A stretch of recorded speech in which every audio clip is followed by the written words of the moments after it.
Merci de suivre cette édition complète de l'information sur Equinox Télévision. D'abord, ces images d'une rencontre au sommet de l'État entre la secrétaire générale adjointe des Nations Unies chargée de la Commission économique pour l'Afrique qui est venue mener son plaidoyer au Cameroun. Elle s'est entretenue, vous le voyez en image, avec le président de la République du Cameroun lors du tête-à-tête au Palais de l'Unité à Yaoundé ce jeudi. Paul Biya et Vera Songwe ont discuté des enjeux de la ratification de l'accord de la zone de libre-échange continentale, l'intégration régionale et le développement de l'économie numérique. Au terme des échanges, Vera Songwe, économiste camerounaise de renommée internationale, citée parmi les femmes les plus influentes du continent africain, a été élevée à la dignité de grand officier de l'ordre de la valeur, une distinction décernée par le président de la République du Cameroun. Et des questions se posent au moment où l'Afrique se dirige vers cette zone de libre-échange continentale. Pourquoi le Cameroun traîne les pieds pour ratifier cet accord qui vise à développer le commerce intra-africain? La secrétaire générale adjointe des Nations Unies, secrétaire exécutive en charge de la Commission économique pour l'Afrique, est venue mener ce plaidoyer en faveur de la ratification de cet accord. Pour elle, c'est une opportunité pour développer l'économie camerounaise et permettre aux entrepreneurs de pouvoir améliorer les échanges commerciaux avec d'autres pays africains. D'autres précisions avec Guy Zogo dans ce reportage. C'est un décompte pressant. Sans en donner l'air, la secrétaire générale adjointe des Nations Unies, par ailleurs secrétaire exécutive de la Commission économique des Nations Unies pour l'Afrique, Vera Songwe, à peine arrivée à Yaoundé, a mis la pression sur le gouvernement au sujet de la ratification de la zone de libre-échange continentale africaine par le Cameroun. Nous espérons vivement que le Cameroun, nous avons encore quelques semaines, quelques mois, pour nous assurer que le Cameroun serait parmi ces pays phares qui vont dire et voter en disant que cette zone de libre-échange continentale est vraiment le maillon économique dont le continent a besoin. 22 pays qui ont déjà ratifié. L'accord demande qu'il y a 22 pays qui doivent le ratifier pour qu'elle entre en vigueur.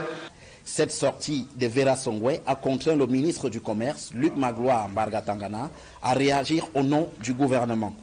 L'équipe de négociation du Cameroun a joué un rôle non négligeable pour l'aboutissement de ce processus. Il y a des procédures, il y a un calendrier parlementaire, mais en tout cas, le Cameroun est partie prenante, signataire, donc engagé. Je voulais vous dire que nous sommes pleinement engagés. La prise de parole de la secrétaire exécutive de la Commission économique des Nations Unies pour l'Afrique intervenait dans le cadre du Forum national de sensibilisation sur la mise en œuvre de la zone de libre-échange continentale africaine. À propos de ce projet, elle en a souligné les avantages. Ça nous donne premièrement un large marché, un marché qui nous permet de prendre avantage des effets d'échelle. Si nous voulons faire l'échelle, en Afrique de l'Est, ils ont un marché d'à peu près 600 millions de personnes. En Afrique de l'Ouest, avec les COAS, nous avons 300 millions de personnes.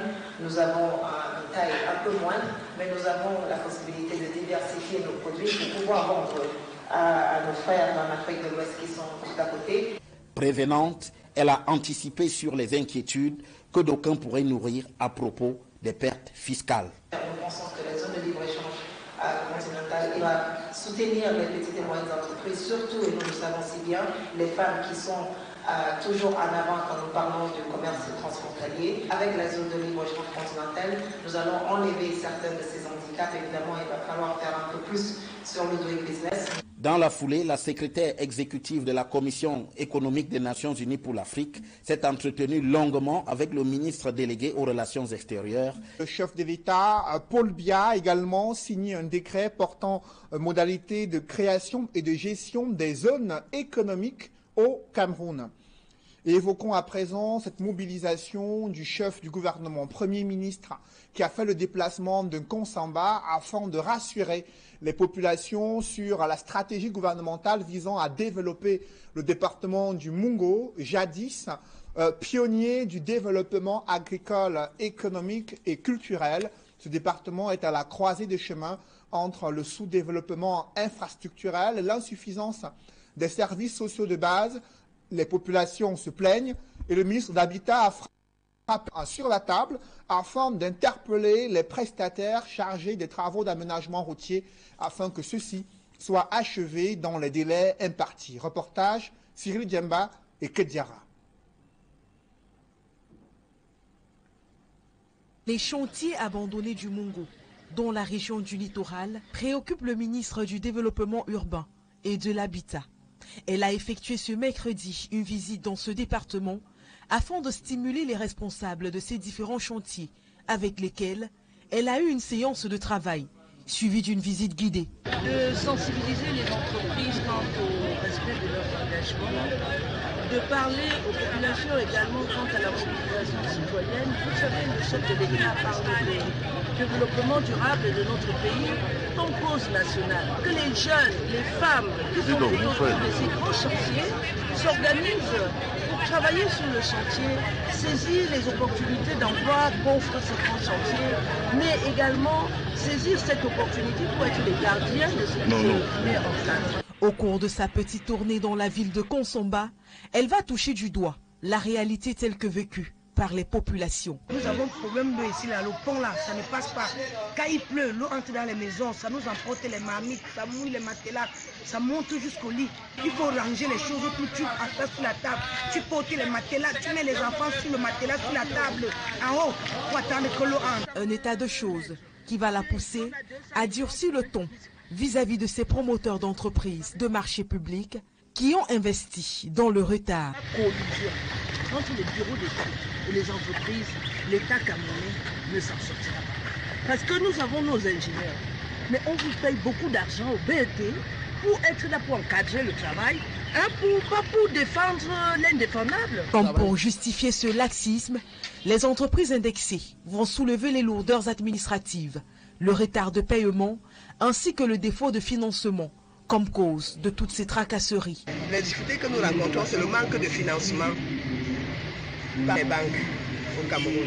Nous sommes obligés de nous débrouiller, soit par la vente de démarrage, ou par les moyens propres, ou par les prêts, ainsi de suite. Toutefois, devant le ministre, elles vont prendre l'engagement d'accélérer le travail afin de livrer le marché le plus rapidement possible. Dans la suite du ministre, les riverains présents, rassurés par ces interventions musclées, se sont montrés satisfaits de cette descente porteuse de solutions. De temps en temps, dans le Mungo, les gens s'amusent à faire du n'importe quoi. Le ministre a vu ce qu'il fallait. Elle est arrivée dans les sous-quartiers, en Bari surtout, en Goua, pour voir exactement ce qu'elle a envoyé faire. Et elle a remarqué qu'il y a eu beaucoup de choses qui ne allaient pas. Donc il ne faut pas qu'on trompe les populations comme ça. Quand on donne quelque chose, il faut que ces techniciens fassent quelque chose de bon et exact. Ce n'est pas la première descente qu'un ministre effectue sur le terrain des chantiers non livrés. Et si leur présence pousse quelquefois les promoteurs à s'engager solennellement, les travaux ont tendance à être bloqués après leur départ.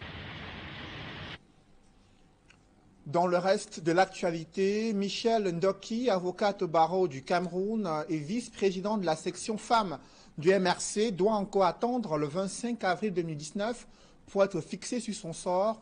C'est la décision du tribunal de grande instance du Fundi lors de l'audience en habeas corpus tenue ce jeudi à Yaoundé. Compte rendu avec Cyril. Nouveau report dans l'affaire Maître Michel Ndoki. Faute de dossier, le juge du tribunal de grande instance du Fundi a renvoyé l'audience en habeas corpus au 25 avril 2019. Le fond du dossier qui a permis à ce que Michel Ndoki soit en détention provisoire n'existe pas. On ne peut pas retrouver son mandat d'arrêt ou bien le mandat d'arrêt qui a permis à son arrestation. On est aussi incapable de trouver le mandat de détention provisoire qui a permis à ce qu'elle soit gardée à la prison principale de Koningui. En l'absence de ces deux documents, le juge ne pouvait pas avancer, raison pour laquelle il a donc remis la cause pour le 25 avril 2019. Attendu donc à la prochaine audience, le mandat d'amener ayant conduit à l'arrestation de Maître Michel Ndoki, ainsi que le mandat de détention qui autorise son incarcération à la prison de Koningui. En principe, c'est le régisseur de la prison principale qui doit produire le dossier de détention provisoire de Michel Ndoki et aussi les différentes autorités qui ont pris part à son arrestation. Et s'ils l'ont arrêté, il faut automatiquement qu'il y ait eu un mandat d'amener qui a permis à son arrestation. Et si elle a été placée en détention provisoire, il faut aussi qu'il y ait ce mandat de détention. Donc, ce qui était introuvable devant le juge. Le juge était incapable de pouvoir avancer. Compte tenu de ce qui précède, les conseils de Michel Ndoki restent convaincus que leur cliente est détenue illégalement et que par conséquent, elle doit être libérée. Nous estimons que Michel Ndoki, avocate de son État, a été illégalement arrêtée et est détenue illégalement et qu'il y a lieu de constater qu'elle est arbitrairement détenue et que si tous ces éléments sont observés, il y a lieu que le juge la relaxe immédiatement. Arrêtée le 26 février 2019, soit un mois, jour pour jour, après les marches dites blanches organisées par le MRC, Maître Michel Ndoki a été transférée à Yaoundé, puis écrouée à la prison principale, où elle a retrouvé d'autres camarades du parti, eux aussi incarcérés. Le nouveau commandant du 23e bataillon d'infanterie motorisée est appelé à assurer la sécurité des personnes et des biens face à la crise anglophone qui affecte déjà certaines localités dans la région du littoral, avec pour conséquence de nombreux enlèvements. C'est l'une de ces missions confiées à ce nouveau commandant qui a été installé à Loum devant un parterre de personnalités militaires. Avant son installation, le chef de bataillon, Etougué Lotson, a assuré l'intérim à ce poste durant plusieurs mois. Je vous propose à présent d'écouter le nouveau commandant du 23e bataillon d'infanterie motorisée, Etougué Lotson. Il parle des challenges qui sont désormais les siens. Il s'exprime au micro de nos reporters. Le commandement m'a envoyé. Je suis sûr d'une chose. C'est une marque de confiance. Pour le moment, nous on continue simplement à répéter ce que le peuple de la nation a demandé. Il n'y a rien. Il n'y a rien qui a la valeur de la paix. Notre rôle a toujours été de protéger la population. Et ce rôle ne changera jamais. Donc si aujourd'hui nos missions vont s'étaler de côté d'une partie du département de Mongo, c'est parce que ce département est limitrophe avec certaines localités du sud-ouest. Par exemple, les gens de Mombo, les gens de Mbanga, les gens de Souza, ils sont en face des localités comme Bouba 1, Bouba 2, Bouba 3. Ils sont en face des localités comme Etam, comme Teke, les localités comme Ebunji, les localités comme Mambanda, de côté de Kumba. Des mesures ont été déjà prises. Parlons à présent de ces parchemins et diplômes abandonnés à la délégation régionale des enseignements secondaires pour la région de l'Ouest. Les responsables s'étonnent du peu d'intérêt que manifestent ces bacheliers pour retirer leurs diplômes. Ceux-ci font savoir qu'ils n'ont aucun intérêt vu les difficultés de s'insérer sur le marché de l'emploi. C'est un reportage que signe Leclerc Sakem. Dans ces étagères, soigneusement rangées, dans ce bureau de circonstances à la délégation régionale des enseignements secondaires de l'Ouest, ce diplôme manque preneur. Il y a quelques jours, le patron des enseignements secondaires de l'Ouest a pondu un communiqué invitant les impétrants à venir récupérer leur parchemin. Ces diplômes sont stockés.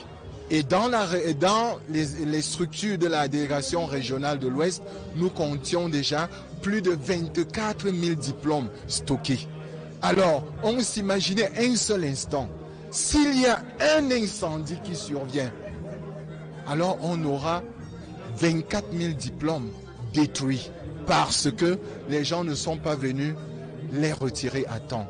Nous avons pris sur nous de faire un communiqué interpellant ces lauréats afin qu'ils viennent retirer leurs diplômes. Les diplômes qui leur seront très utiles à l'avenir.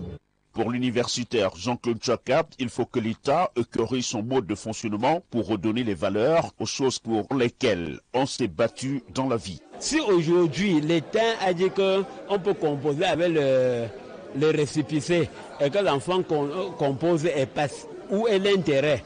Il faut donner au diplôme un contenu et une valeur. Ces diplômes vont encore augmenter. Les élèves qui ont dit l'autre jour qu'à un enseignant en classe, ton algèbre c'est à quoi? Nganamout a marqué un but l'autre jour, a eu la médaille et des millions.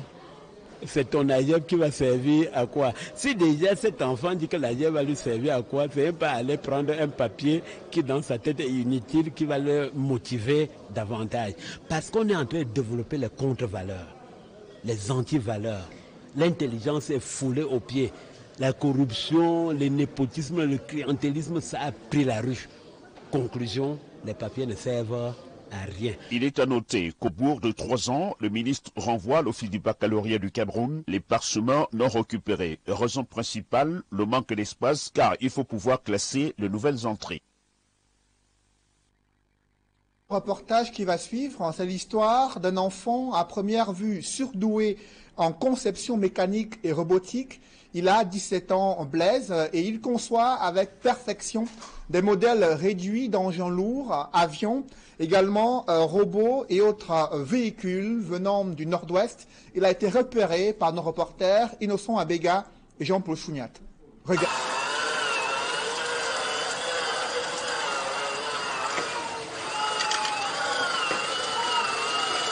À première vue, on se croirait à un mini-salon d'exposition, de micro-engins lourds de BTP, tout un parc de machines miniaturisées, pelleteuses, excavateurs, bulldozers, niveleuses et camions-bennes, comme on en voit sur des chantiers de construction des routes et d'aménagement urbain.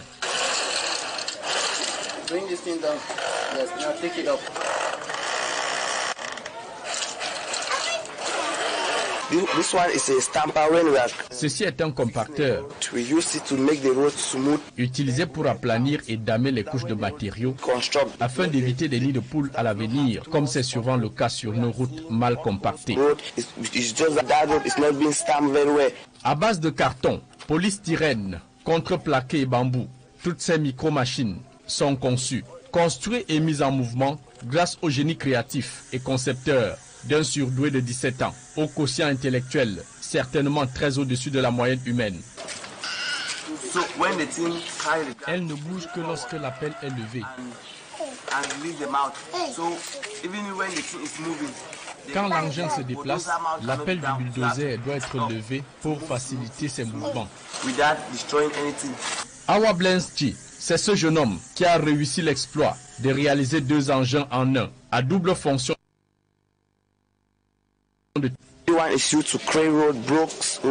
Cette pelle sert à ouvrir les voies d'accès. Celle-ci pour fouiner le sol à la recherche et matériaux de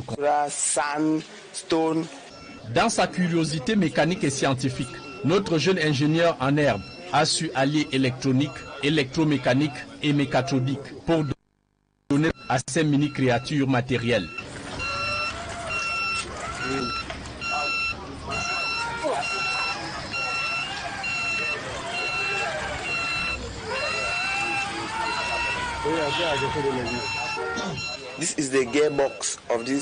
Vous avez là une boîte de vitesse, elle transmet force à ces roues qui à leur tour font mouvoir cette grosse chaîne.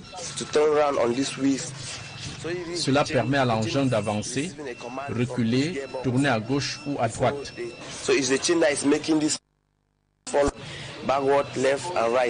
Awa Blensky a même poussé très loin son génie créatif dans d'autres champs de compétences, l'industrie militaire et l'aéronautique.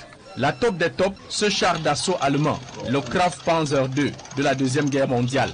Awa Blensky l'a même armé de 2 missiles balistiques, une puissance de feu imparable et dévastatrice qui aurait dû faire très mal aux forces alliées à l'époque.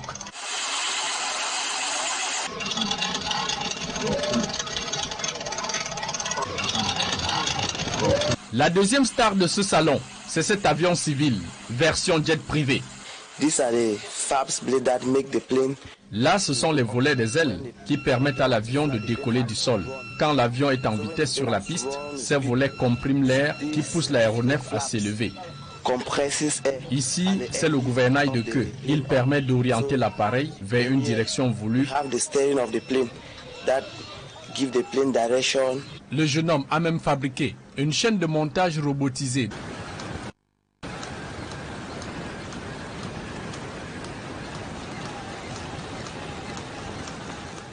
Et à partir d'une console électronique, une batterie source d'énergie, L'ensemble de ces machines exécute une action précise, selon la commande enclenchée.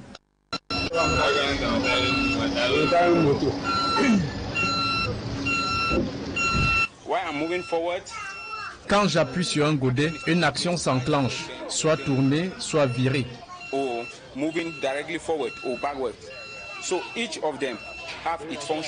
Chacun d'eux a son rôle selon un câblage à partir de cette console.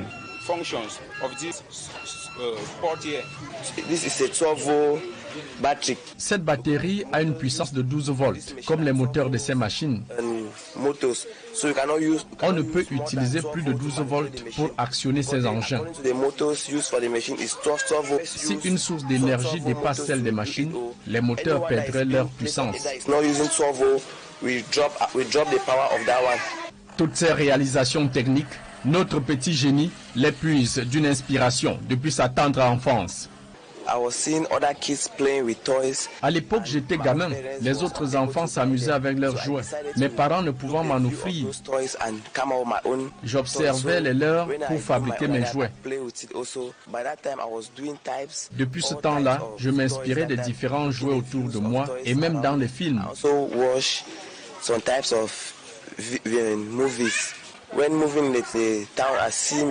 J'observais aussi des engins travailler partout en ville et même les avions dans le ciel.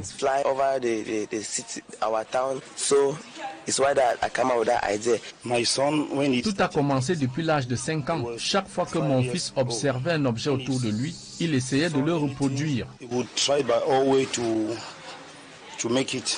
Son père se rappelle surtout d'une anecdote autour d'un avion que son fils avait fabriqué. Il contrôlait l'avion à l'aide d'une télécommande depuis le sol. Mais à un certain niveau dans les airs, la télécommande n'a pu le ramener au sol. Et c'est ainsi que l'avion a disparu.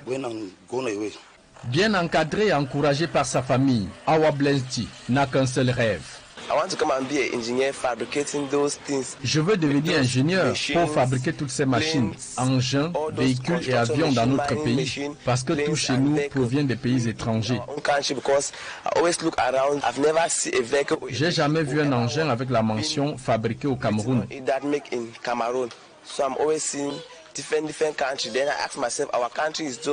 Je me suis toujours demandé si notre pays consomme juste au lieu d'en produire aussi. Du moins, nous faisons ceci pour développer notre pays.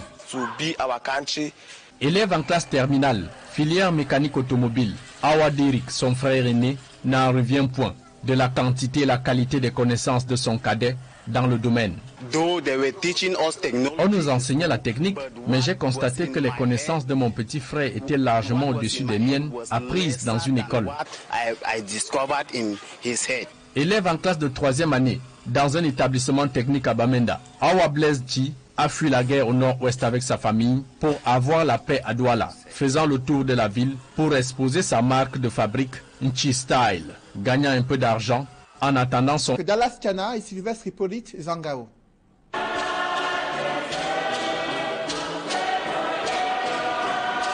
Du vin, pour symboliser le sang du Christ, versé sur la croix pour la rémission des péchés des hommes.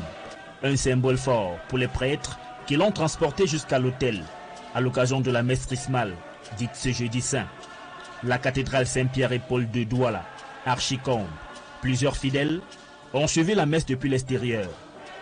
Devant cette foule de prêtres, de religieux et de fidèles, Monseigneur Samuel Klida, l'archevêque métropolitain de Douala, a choisi dans son homélie de parler d'un sujet d'actualité qui secoue l'Église catholique, les abus sexuels sur mineurs. Le monde entier a cru que voilà, ces problèmes-là regardent l'Église, ça ne regarde plus personne. Or, ces problèmes, ces abus sexuels sur mineurs, et regarde d'abord, disons, le monde des hommes. C'est un mal qui est dans notre société. Et ça commence par la famille. En principe, nous, en tant que prêtres, cela, on devrait être vraiment irréprochable. Mais malheureusement, cela arrive. Nous prions. Nous sommes des hommes. Nous demandons la grâce de Dieu, n'est-ce pas, d'être ces hommes irréprochables Ces hommes qui se donnent totalement à Jésus et à leurs frères. La messe trismale, dite le jeudi saint, est l'occasion pour les prêtres de renouveler leur sacerdoce. C'est le jour où le Christ a institué l'Eucharistie. Disons qu'il a donné aux apôtres maintenant de célébrer l'Eucharistie. Les paroles prononcées, ce sont donc les paroles du Christ. Donc pour nous, c'est très important, c'est notre fête. Si nous sommes ce que nous sommes, c'est parce que le Christ a institué l'Eucharistie. Et voilà pourquoi nous, qui avons été associés avec le côté de notre Seigneur, mais voilà, nous sommes très heureux, n'est-ce pas, de célébrer, de participer à cette célébration, de célébrer maintenant notre fête. Pourquoi, quand le Christ a dit « faites cela en mémoire de moi », mais c'est nous, prêtres, qui avons reçu maintenant cette mission de célébrer l'Eucharistie. La semaine sainte se poursuit avec le vendredi saint, jour de crucifixion du Christ, avant sa résurrection dimanche, où sera célébrée la Pâque. Le coq sportif retrouve les Lions indomptables après une première expérience 32 ans, qui date de 32 ans, c'était entre 1982 et 1987. Je vous le disais en titre, l'équipementier sportif français annonce qu'il succède à Puma dans l'habillement et la fourniture des équipements sportifs destinés à la sélection nationale de football du Cameroun. D'autres précisions avec Emmanuel Diop et Ike Cyril. Le coq sportif habillera désormais les sélections nationales de football du Cameroun. L'équipementier français a lui-même fait une annonce reprise à son compte par la Fédération camerounaise de football, toute chose qui rend officielle cette information. L'initiative de communiquer est donc venue de l'équipementier français qui a procédé par teasing en publiant sur son compte officiel des échantillons des maillots qu'il compte mettre à la disposition des sélections nationales de football du Cameroun. La FECAFOOT, pour sa part, confirme l'information, mais se refuse à tout commentaire jusqu'à la conférence de presse de Seydou Mbomondjoya, attendue lundi prochain. Le président de la FECAFOOT donnera certainement d'autres détails, notamment la durée et le montant du contrat avec le nouvel équipementier. Habilleur du 15 de France de rugby, le coq sportif est reconnu pour avoir habillé également l'équipe de France de football. À son actif aussi, AS Saint-Étienne et les Stades de Troyes en France, Fiorentina en Italie et d'autres clubs de football en Amérique, en Asie et en Afrique. Au Cameroun, le coq sportif retrouve les Lions indomptables 32 ans après la première expérience de 1982 à 1987, soit 5 ans. C'est habillé par la marque Le Coq Sportif que le Cameroun remporte sa première Coupe d'Afrique des Nations en 1984 en Côte d'Ivoire. De l'amélioration du service électrique qui n'est possible qu'à travers l'implication de tous les acteurs dans la production, le transport et la distribution de l'énergie électrique. L'objectif est de faire baisser les coûts des ouvrages réalisés dans cette perspective d'améliorer le service électrique au Cameroun et en Afrique. Cette stratégie a été évoquée lors d'une rencontre des dirigeants des entreprises à Kigali au Rwanda et les responsables d'Eneo ont animé un atelier à cet effet. Reportage.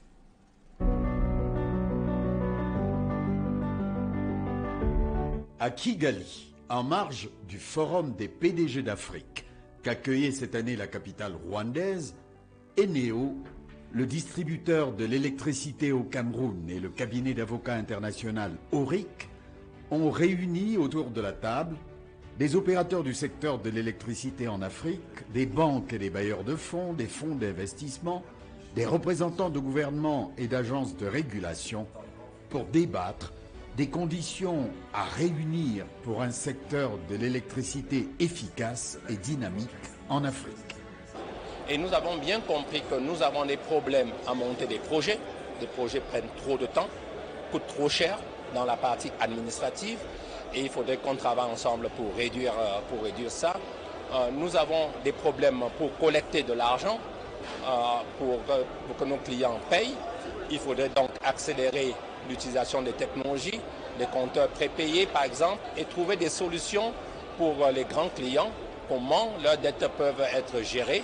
La distribution devait également être une priorité pour les investisseurs et pour les banques, puisque tel qu'il a... Et non pas seulement la production. Et non pas seulement la production, exactement, comme il l'a expliqué, un renforcement de la distribution peut économiser une centrale de 200 MW. Le secteur de l'électricité implique beaucoup d'acteurs publics et privés qui doivent se parler, non pas les uns contre les autres, mais ensemble, pour trouver le juste milieu. Chaque pays a sa politique tarifaire et même si les conditions tarifaires sont convenues, la mise en application souvent est affectée par les décisions qui peuvent être prises au niveau politique, tout simplement parce qu'à la fin de la journée, c'est un service public. Et donc, c'est un service qui est affecté par le pouvoir d'achat des populations. Donc, on a beau dire qu'il s'agit d'équilibrer les aspects financiers, il y a cette dimension sociale qu'il faut prendre en compte, qui fait qu'il faut faire des ajustements au fur et à mesure. Et ces ajustements nécessitent que les parties se parlent. Comment faire en sorte qu'un Camerounais ne loupe plus un but de Ronaldo pour cause de délestage? Cela demande aussi d'investir massivement dans les technologies et la digitalisation du réseau électrique. Au total, l'électricité n'est pas l'affaire d'une seule entité comme Eneo. Vous et moi, nous sommes tous concernés. Je fais appel ici à tous nos investisseurs et je leur demande de voir comment ils peuvent investir dans le système électrique. Non seulement il y a de l'argent à gagner, mais ensuite en investissant dans le système électrique, ils amélioreraient leurs outils de production. L'appel du directeur général d'Eneo reçoit un début de réponse. Des poteaux électriques en béton fabriqués au Cameroun sont disponibles pour un réseau plus performant. D'autres produits sont attendus.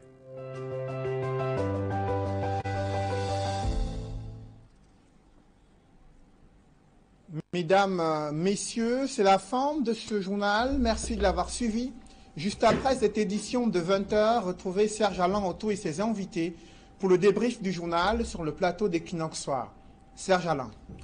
24 000 diplômes stockés à la délégation régionale des enseignements secondaires de l'Ouest. Les responsables de l'éducation ont interpellé les propriétaires détenteurs de ces diplômes à venir les retirer, mais vous avez suivi l'une des appréhensions de ces élèves formulées par l'un des enseignants qui s'est exprimé dans le reportage signé Leclerc Sakem. Ces jeunes qui ne croient plus vraiment à ce que ces diplômes puissent les permettre de s'insérer sur le marché de l'emploi, eux qui rêvent de pouvoir disposer d'un travail décent et de construire leur famille, un rêve qui se brise avec la réalité camerounaise du marché de l'emploi.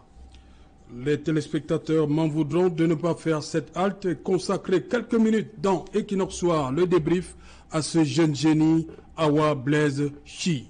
Il n'a que 17 ans et vous avez découvert ses capacités de création à la fois de ces engins, avions, véhicules et autres robots. Juste à l'observation de ces engins, il a réussi à en fabriquer d'autres. Lui qui est inscrit en mécanique, qui a dû fuir la crise anglophone, mais qui rêve d'être un concepteur de robots au Cameroun afin de limiter les importations des produits électroménagers.